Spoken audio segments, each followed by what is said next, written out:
As you're listening, don't forget to check out the Professional Amateurs podcast on YouTube. And while you're there, hit like and subscribe so that you never miss an episode.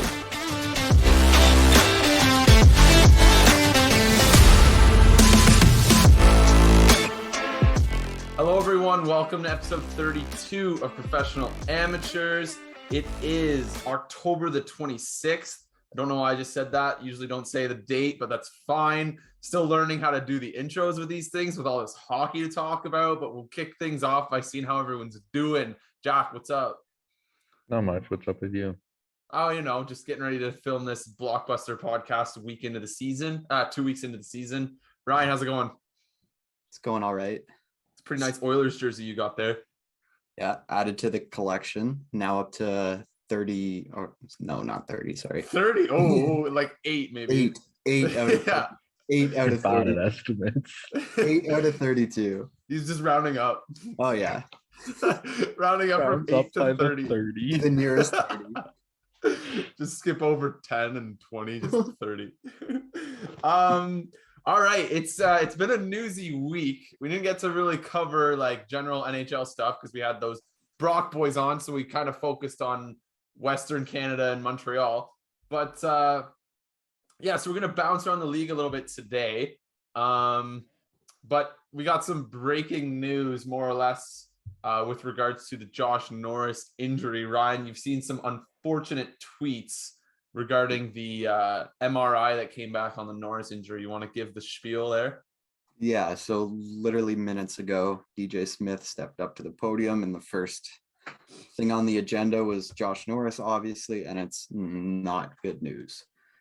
They're still debating whether he needs surgery or not, and they did confirm it's not the same injury, but it is shoulder, so I don't really know how that works. But yeah, he's out long term. The quote was 3 to 4 to 5 months. We'll be lucky to have him back this year. That sucks. Jack, what's your initial reaction on that? It sucks. Yeah, I agree. I really don't have a strong opinion on that. It's just a tough way to start the year after such a like, I don't know, exciting offseason, and it's just tough. But I mean, it could be worse. Realistically, he had been like their 7th best forward. Yeah. Through 5-6 games. So you could almost argue 8th. Yeah. So it could be worse. And I mean, they didn't trade any of their forward depth in order to acquire a defenseman over the offseason, which in hindsight looks good. But yeah, it's not what you want. Hearing might not even be back this season is pretty brutal. Yeah. It didn't even look like a bad injury though. That's what's so weird to me. Like it looked like he just kind of it looked like he tipped over. Like yeah, but you knew it was bad because of how pissed off he was going down. No, I know that, but after seeing because I didn't even notice the injury happen. Like yeah, you were at the game, and I was at the game, and I didn't even notice he was injured. Like I think you texted me like, "Oh shit, Norris." I was like, "What?" Like what happened? Yeah. Like I didn't even notice that he was hurt or that he left the ice because it was pretty much right off the draw and he just left the ice, and I didn't even notice. I noticed that he hadn't returned, but I didn't notice that he left the ice with an injury. So super weird, super freak accident. It kind of sounds like it's going to be similar to like the Pinto injury where it just lingered all year, played 5 games and then was done for the year, which is exactly what Pinto did. Another shoulder injury for the Sens. Like it just White last year too. Like this is the second one for Norris. So yeah, it'll be interesting to know. Like I don't know if this is out yet, but like what the actual injury is. Like because it's not just a dislocation. Like if it was a dislocation, he'd only be out a couple weeks, I think. Right? I think like last time it was separated shoulder. I'm pretty sure. So if it's a different injury, I don't know what else there can be that requires surgery. But could have been like a broken collarbone, a little bit higher up. Yeah, maybe. I don't know. The way he landed, it definitely could have been because he kind of landed straight on it. But it's just weird. It was like it was almost I don't want to say it was a non-contact injury, but it was off the draw. It was kind of just a tussle after the draw, like you see every other face-off, and he just landed wrong. Weird one. But yeah, I don't know. They went on. They beat Dallas without him, so I guess I'll be without him for the long haul. All right. Let's jump into some other stuff. All is not well in Vancouver right now. They are still winless. They're 0-5-2. We talked to Jacob Snow, the Canucks fan that goes to Brock in sports management that Ryan hooked us up with. And how many games have they played since then? 2 or 3? Like it was not nearly as bleak as it was last week as it is now. They've played 3 games since we last spoke, and they lost all 3, one of which was in overtime. So what do you guys think about Vancouver? Like we talked about it last week. If things go to shit, which they now have, what direction does this team take? Like they've got this weird roster full of like great futures, but like guys like JT Miller and Tyler Myers and Oliver Ekman-Larsson, and like I don't know, you've got all these win now players on subpar contracts on the same timeline as you've got like Quinn Hughes and Elias Pettersson and Thatcher Demko. There was a funny tweet by Jay Fresh that said the idea to retool around Hughes, Pettersson, and Demko was great, except for the fact that they just chose not to retool and re-sign JT Miller and all that. Jack, what's your thought on Vancouver if you have one? I think we've kind of talked about it before in this league and in all pro sports league. You either need to be fighting for a championship or tanking. Those are the 2 most beneficial things to do. Being in the middle like this is, as the roster is constructed, is not a good thing. Obviously, their record is at a point of tanking right now, but their roster isn't constructed. It still has that kind of in-between setup, which is not good. And they also just got their fresh bump from having a new coach last year. So if they have to do it again this year, that's a bad look. You can only do that so many times before it's a player issue, not a coach issue. And if they do that, they'd be paying 3 coaches this season. They'd still be paying Travis Green, Bruce Boudreau, and whoever they were to if they were to hire a new one. Which, I mean, you're 0-5-2 in this league with the loser point. You're pretty much done already. Like I say, you just ride it out. Trade off some assets. Like it sucks for them that they locked in JT Miller. That would have been a great piece to deal off. That's the tough part, is their assets are already locked up. They're not rentals. Yeah. It's that much more complicated. But if there was a year to have a bad year, it's this year, right? If you were one of those middling teams, which Vancouver is, like, let's be real, they're not a compete for a championship team. They're a team that would have snuck into the playoffs as likely a wild card team or a 3 seed to get waxed by Calgary in the first round or something.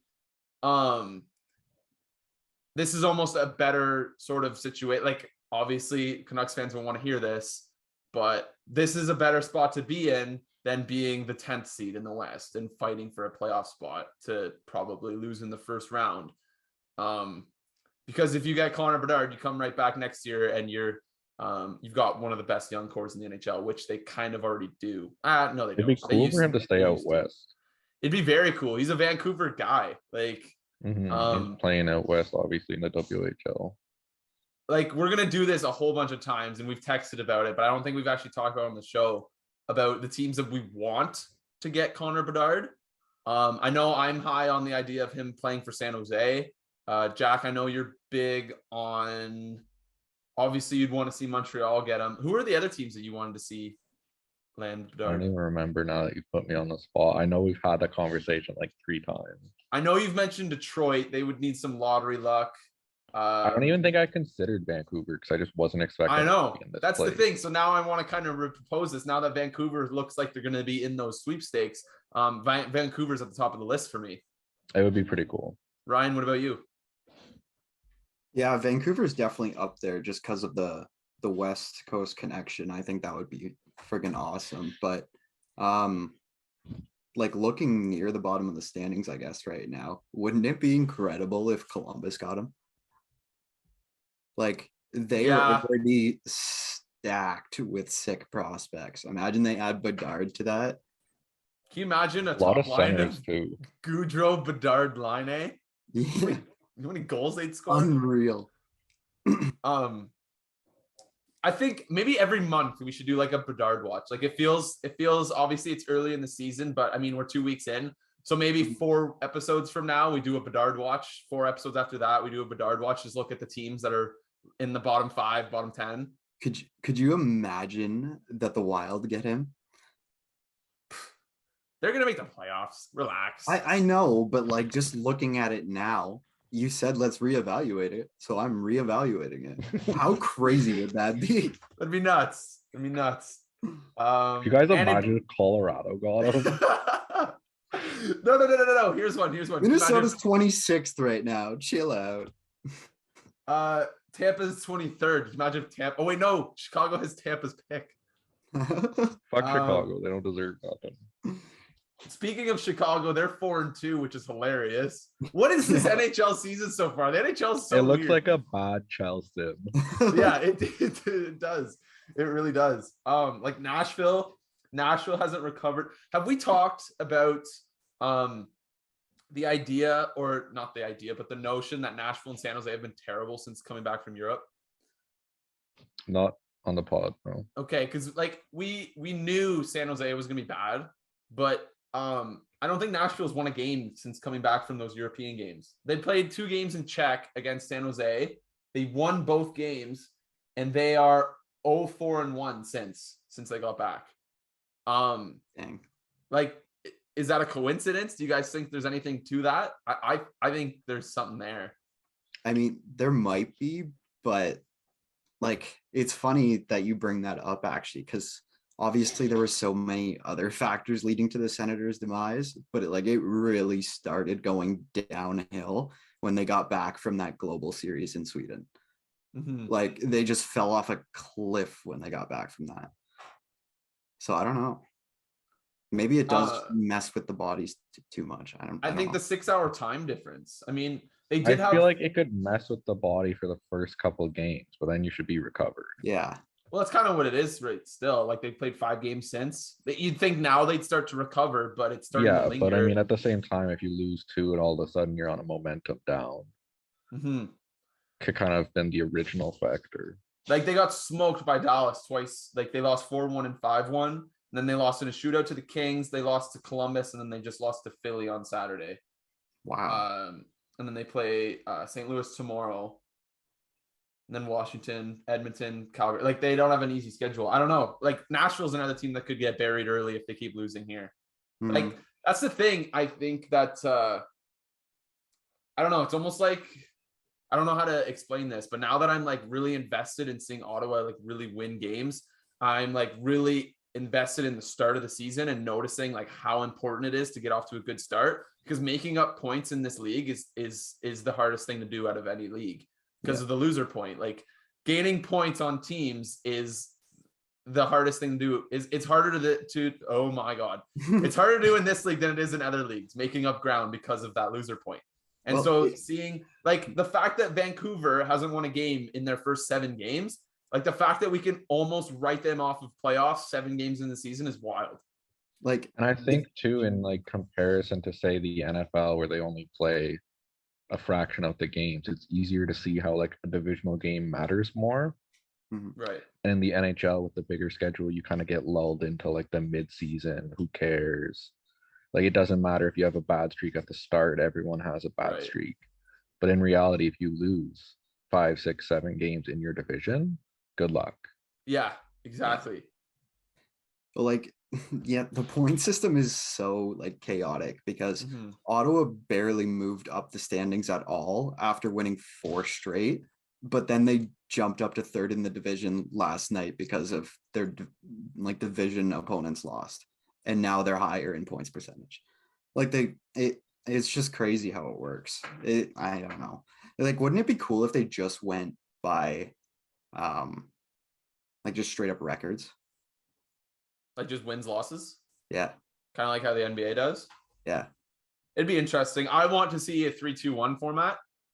3 wins, regulation, 2. I think that's one of the first things we talked about on the pod. I think so too, but nobody listened. Now we actually have a couple listeners. Like I think our episode last week has like over 30 views on YouTube, which is kind of cool. I was checking that out. So I don't know. It bears mention again. Like I feel like stuff that we talked about 6 months ago, we can. No, I wasn't saying we shouldn't talk about it. I just think it's cool. Yeah, it is. It definitely is cool how stuff just comes back up. But there's definitely some validity to the fact that this point system, it's meant to keep teams in it, but at the same time, it keeps teams out of it. Yeah. Like, It creates the illusion of stuff being close, but it's exactly not. like, for example, Vancouver right now, I don't mean to harp on Vancouver, but they're the best example. They are 4 games out of a playoff spot, or 4 points out of a playoff spot, but they're last in the conference. And the team that has the final wildcard spot right now, St. Louis. It feels dumb to be talking about wildcard spots right now, but anyway, St. Louis is 3-1. They played 4 games. So you can realistically give them, I don't know, 4 points in their next 3 games in hand that they have on Vancouver. All of a sudden you're 8 points back. And like, that's a massive amount of points to make up. And I know you have that's just what it is. It's the illusion of, oh, we're only 4 points back. It doesn't matter. Yeah. But if you actually look into it, like a casual fan can look at it and go, they're only 4 points back. I should still go to games. No, that's 2 wins. You got to win over the people in front of you. Yeah. While fending off the people behind you. And a big thing that's really interesting that I've always sort of been aware of, but really focused on in the past few weeks is like the pace that you have to play at. So Vancouver, like, obviously, like, you kind of need 95 points to get into the playoffs, right? 90, 95, 96 to sneak into a wild card spot, sometimes lower, sometimes higher, whatever. Vancouver, by now starting with 2 points in their first 7 games, you have to play at like 110 point pace just to reach that, I don't know, 95 point threshold or whatever it is. You have to, like, all of a sudden, you can't just play at that 95 point pace anymore. You have to play at, for example, on 105 point pace because of all these points that you lost at the start of the season. And Vancouver's just not that team. Yeah. Seeing how like important the start of the season is really cool. Like, like you said, as a Senators fan, we haven't really noticed it the last couple of years, but like looking at the Athletics like playoff percentage, like that's the big thing, how likely people are to make it in. It's crazy. Like the Canucks started around, I think they were 40%, 42-ish, and now they're at 13. Yeah. Like, it just absolutely vaulted them down. Like, it's and crazy. The beautiful part of that is that's math. That's not someone's opinion. Yeah. That is the math of their odds. Yeah. It's basically what that does is it considers how many games are left and the pace that you have to play at and how likely it is that you are to play at that pace. Because as the season becomes shorter, which it does every day, the pace that you have to play at to make the playoffs increases or decreases depending on how well your priors have been. So I don't know. It's just really cool to look at the season that way. Yeah. And then just like on the opposite spectrum, just because I have it in front of me, Ottawa's like, after they lost 2 games, it went down from like 30 to like 25-ish. And now after winning 4 straight, they're up to 52. Yeah. Like, that's crazy. It's wild. I don't know. It's just it's a unique perspective because I wasn't as into hockey as I was. I'm more into hockey now, obviously, than I was 5 years ago when the Sens were last relevant. So I've been a little bit out of touch with watching playoff races and stuff like that. So just this year, like, I'm really sort of into it from day one. And so it's really cool to see this perspective and see how much the season is affected by these early season games that people usually like to just toss to the side if they have a bad game or what have you. Yeah. All right, let's hop over to the East. I'm not sure how many games you guys have been catching lately. I watched a little bit of Pittsburgh Calgary last night. Calgary is absolutely insane. Like, they're so good. I can't wait to talk about them later in the season because I think they're going to be like, the gap between them and Colorado right now for me is closed. Obviously Colorado was head and shoulders above everyone last year. Calgary moved up while Colorado sort of regressed a little bit just because of all the talent they lost. But Pittsburgh, despite the game that they had last night, they didn't play great. Calgary kind of crushed them. Pittsburgh looks awesome. I don't know if you guys have been paying attention to them. But they're a team that's been, everyone's been pointing to as a team that has to fall off eventually. And them and Washington have been sort of like, I don't know, brother franchises in that sense where everyone's waiting for the cliff to come. It's not coming this year for Pittsburgh. It doesn't look like they look really good. I'm curious if you guys have any thoughts on how Pittsburgh looks. Yeah, I think it's supposed to be like their 5th straight last dance season. Yeah, they keep hanging around. They've lost 5 straight series since they won the cup. And I think it's interesting. You mentioned in the group, one of you guys said how Seattle is like hanging on despite shit goaltending, and Pittsburgh has their goaltending all of a sudden, and that's what the difference is for me. Jari and DeSmith both have 923 save percentages. They're letting like in a bunch of goals, years, but a couple years ago, like, is it Fleury? Is it Matt Murray? Like making those choices, didn't seem like Jari was going to be the guy, and all of a sudden you get your goaltending settled in, and look at them now. It helps when Sidney Crosby has 11 points in 6 games too. Like they've got so much depth too. Like Crosby, Malkin, obviously, Rust, Jason Zucker is having a good start.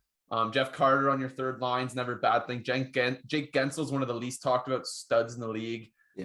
Chris Letang's awesome. Jeff Petrie looks like a man on a mission after that last season with Montreal. He looked really good last night. I was especially zoning in on him because I have him in fantasy. Jan Ruda is a huge pickup. Like he kicks ass with Tampa, was a depth guy. And I don't know, they've added depth and they just look like a good team. Like they have 0 prospects coming, but that doesn't matter this year. They're a good team. I could see them winning that division. Carolina might run away with it, but if there's a team I could see sticking with them, it's Pittsburgh for sure in that division. I guess the Rangers too. The Rangers have looked decent. The Rangers have looked good. Yeah, that's a good division. I honestly and Philly's start is ridiculous. That's not gonna last. But like New Jersey, that's a team. Like, have you guys watched any New Jersey? Like, they look so good. If they look awesome. If they get any goaltending, it's over. Didn't Blackwood just get like a 3-star of the week or something? Yeah, let's look at his games. I think he was like 3-0-0 or something. All of their players are atop of like every underlying metric thing I've seen so far. Like they have like 5 of the top 10 defensemen in the league to start the year. Like it's wild. So October 18th versus Anaheim, he made 18 saves on 20 shots. 2 nights later, he made 16 saves on 17 shots against the Islanders, and then he saved 21 of 22 shots against San Jose. So nothing huge. New Jersey's crushing teams in terms of Corsi. Like they're out shooting the hell out of these teams right now. They're only 4-3. Vitek Vanacek has a 7.69 save percentage. It's good stuff. Blackwood's at an 8.70. Like they're getting shit goaltending still, and they're 4-3. I had this thought yesterday, and I wanted to keep it a surprise for the pod. You know how we've been talking John Gibson forever? Yeah. New Jersey, go get They're that. They're fucking man. loaded with prospects. Yeah. That would be easy, and I think they have cap space too with Subban coming off. Yeah, Ryan, you want to get on that cap space situation? You want to check the Devils? I guess they probably used some of it up. They brought a lot in. I'm pretty sure I know this off the top of my head. Actually, they have $2 million in space right now. Let's go verify. Andreas Johnson though is at like 3, and they waived him. So they have back. They have so many people to re-sign this offseason too, though. They have $2 million in LTR. No, sorry, just $2 million in space. Yeah. Who do they? And they have to re-sign like their whole team. Yeah, they've got a lot of guys coming off. What if? Okay, let's make a John Gibson trade to New Jersey right now. Would you guys do? Tell me if this is an overpay or an underpay. Tell me who says no. Okay. Okay. Alexander Holtz for John Gibson. No. I wouldn't do that. Who says no? New Jersey. No. Oh, okay. Is he that good? Yeah. Honestly, I think both. I thought he was off to like kind of a shitty start in his career. Yeah, okay, he's still kind of on their 4th line. Yeah. Okay. I don't know. Like, should we just not talk about this then? I don't know. Well, we can't. That one seemed absurd. And Holtz would all be off, like untouchable.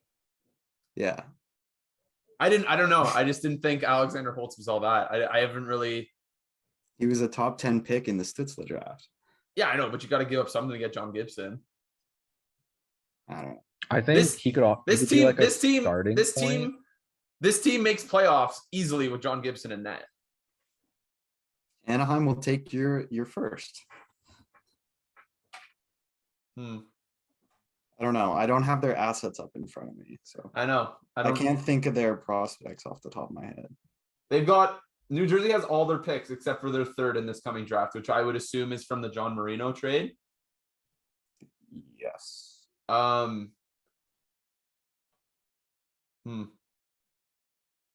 Jack, do you have any ideas? No, like I wouldn't touch Luke Hughes, Nemec, or Holtz. Holtz would be like maybe if they're taking a bad contract with it. Okay. But well, I mean, New Jersey would have to get rid of cap to bring in. Yeah, but there's a difference between like offsetting cap and a badass, like a horrible contract. True. Okay. What about like a Nolan Foote? I don't know how well he's projected, but Nolan Foote in a first or something? Yeah. I think he's already been moved from Tampa. I don't know if he's really got it going right now. He's from the Blake Coleman deal, right? Yeah. Okay. Well, I mean, I guess I don't know. I'm not really up to date on my Alexander Holtz development. I don't really know how he's been developing, so maybe I got ahead of myself with including him in a John Gibson trade. His name just jumped out at me. I know I think he was the 8th overall pick. I wonder with all of their with Nemec coming and all that, would they consider moving Kevin Ball? I think they got it. He would definitely be a part of it. They're gonna have to move some defensemen eventually, right? Yeah. Like their D is loaded. You got Dougie Hamilton and John Marino signed for 6 years and 5 years respectively. Damon Severson's a UFA after this season. Ryan Graves is a UFA after this season. Siegenthaler signed 6 years. Brendan Smith 2 years. Kevin Ball is going to be an RFA after this year. And you'd assume Luke Hughes comes to the team maybe after the university season's done. I think he's ready this year. Yeah. And then Nemec probably comes over next year. Yeah. So you got those two guys coming in that are going to need minutes. So Kevin Ball is a very realistic piece to that if it were to happen. I would say for sure. And I think probably Severson or Graves get flipped and kind of make it like a 3-team deal. Or you send one of those guys to Anaheim and Anaheim extends them because they're a team if they're interested for sure. Yeah. Like if I'm Anaheim, I would love to have a Ryan Graves. Or even a Damon Severson. Both are good players. Yeah. Extend it, like if you get extensions with them. Yeah. I don't know. I'm throwing shit at the wall. I don't know. I think from like an Anaheim perspective though, you're probably waiting another year or two to go for it and be adding those guys if you're getting rid of Gibson, because they do have goalies in the system, but it's not like there's no one ready right now. I think that's partly why Kevin Ball makes a lot of sense, because I think it's widely believed that he's pretty close to breaking in. Yeah, I agree with that. He's massive. Like he would be a great addition to that blue line with Drysdale. I don't know if they play opposite sides or not off the top of my head. I think they do. That would be awesome for them. I don't know. I just want to see the Devils get a goalie. Like, yeah, they're such a good team. Like that is such a good team. Like every time I check scores and look at like shots shots for and against, like New Jersey's dominating teams. They're just not getting any goaltending. I have Hughes, Bratt, and Hamilton in fantasy, and they've been putting up some good numbers. Yeah. All right, let's jump over to another team that's kind of surprised thus far. The Buffalo Sabres, 4-2 to start the year. They're a fun team to watch. Yeah. Specifically, are we considering that a surprise at this point? That they're a fun team to watch, or that they're 4-2? I thought they're off to a good start. I think this is kind of where they're expected to take a step. I didn't expect them to be 4-2. Fair. And who have they beaten? They've beaten Ottawa. They swept the Alberta Swing. Like that's a surprise. They swept Western Canada. They beat Edmonton, Calgary, and Vancouver. Oh my God, we've only got 10 minutes left. I don't know. I think Buffalo looks great. Not that I didn't think they would look great, but they're getting goaltending. Eric Comrie looks like a man, like a new man.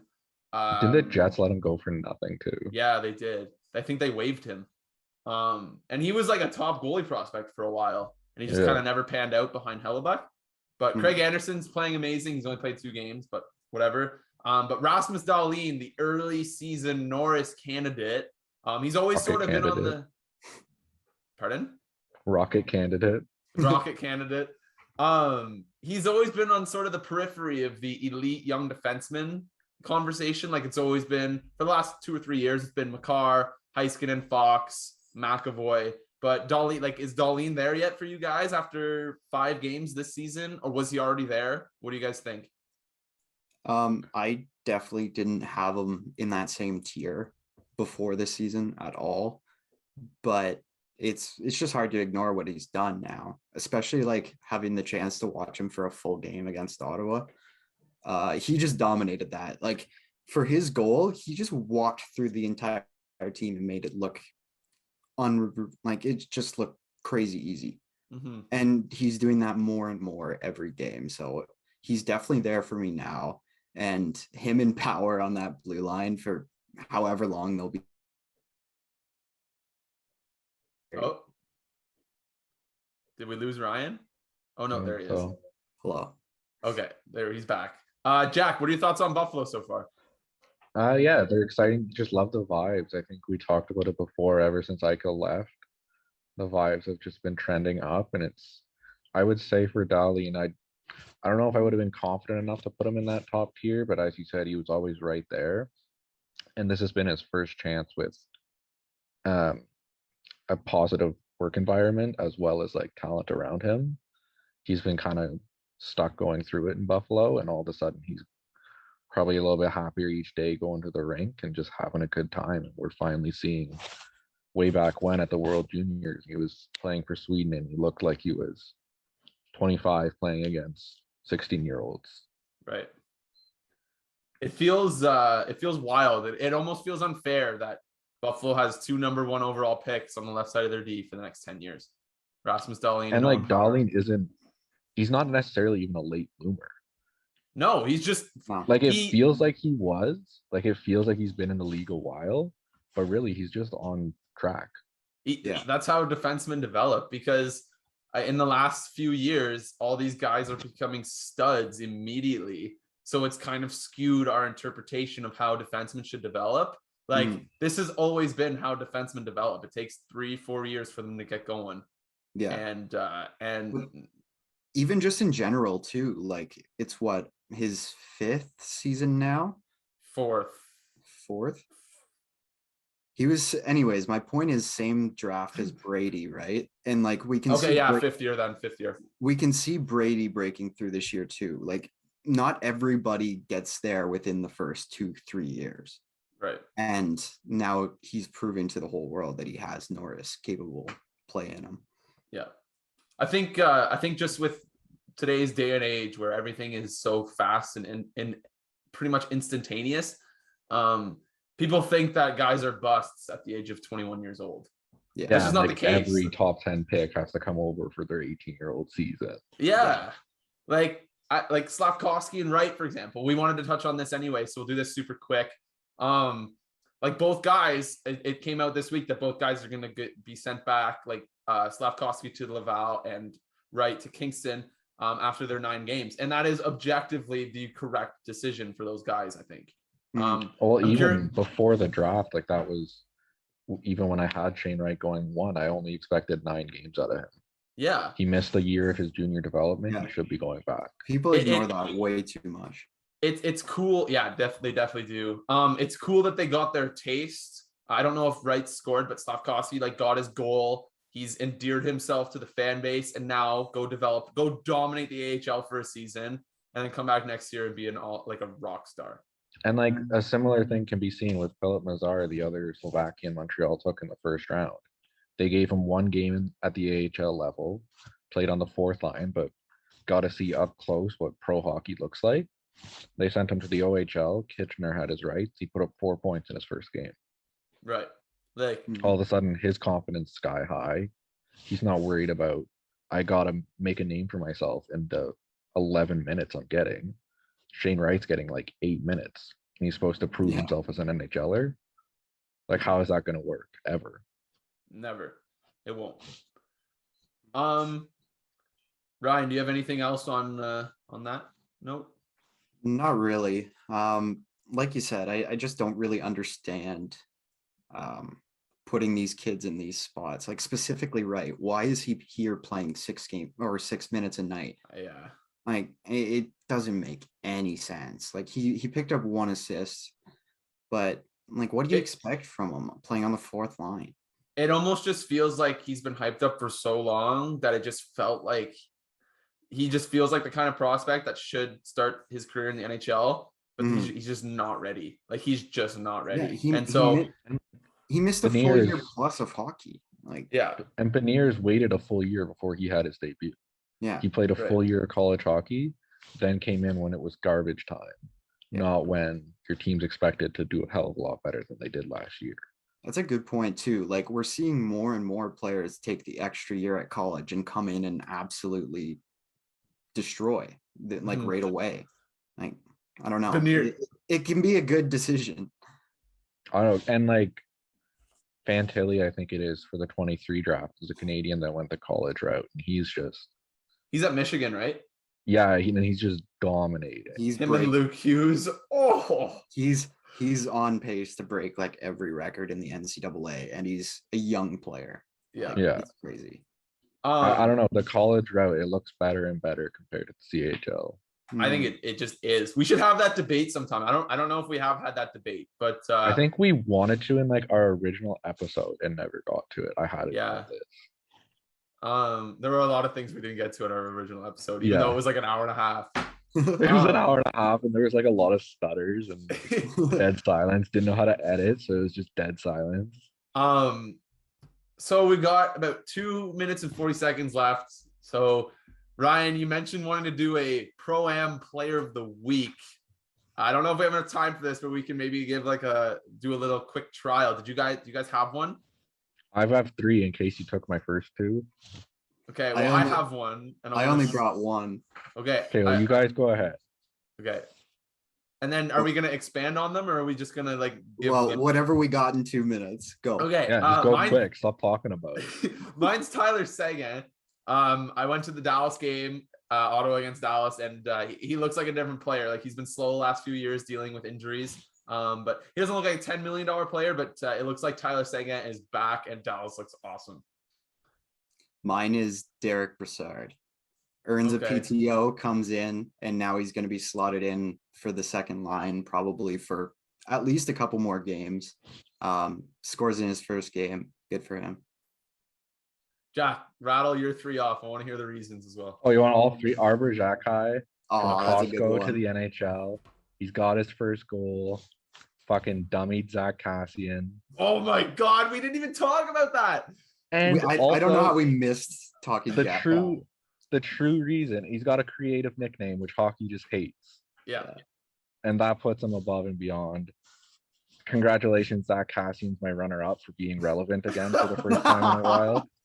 If one of you took Xhekaj, that's who I was going to. So congratulations, Zach. Who's your third one? I fucking lost my third in the moment. I didn't write them down. I had one though, I swear. You had 3 in your head and you forgot. It was Carey Price. Carey Price, Okay. There was an article came out. He talked about alcoholism. He continues to be a leader for First Nations. Shout out to him for still fight.